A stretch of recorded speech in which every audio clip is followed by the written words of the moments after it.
हातकणंगले तालुक्यातील हेरले इथल्या पंचगंगा सहकारी साखर कारखान्याच्या पाणीपुरवठा योजनेच्या पंचगंगा नदीकाठी असलेल्या जॅकवेलमध्ये 15 दिवसांमध्ये 2 वेळा चोरी झाली आहे।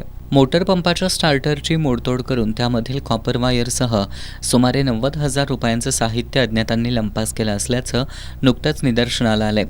दरम्यान याच संस्थेच्या जॅकवेलमधून 15 दिवसांपूर्वी अज्ञातांनी जॅकवेलच्या पंप हाऊसचं कुलूप तोडून पर्यायी व्यवस्थेसाठी असलेल्या 90 HP मोटार पंपातील सुमारे 80,000 रुपये किमतीची कॉपर वायर लंपास केली आहे। 15 दिवसांपूर्वी झालेल्या चोरीची हातकणंगले पोलिसांनी दखलच घेतली नाही।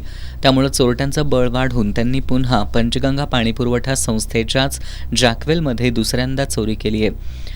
पोलिसांच्या दुर्लक्षामुळे पाणीपुरवठा संस्थेचं आर्थिक नुकसान तर झालंच, शिवाय या संस्थेच्या पाण्यावर अवलंबून असलेल्या सुमारे 100 एकर शेतीचा पाणीपुरवठा ठप्प झालाय।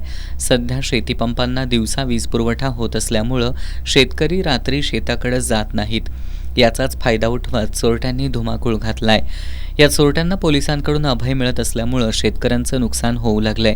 स्थानिक पोलीस शेतकऱ्यांच्या या समस्येकडे दुर्लक्ष करत असल्यामुळे स्थानिक शेतकरी आता जिल्हा पोलीस अधीक्षक निलोत्पल यांची भेट घेण्याच्या तयारीत आहेत।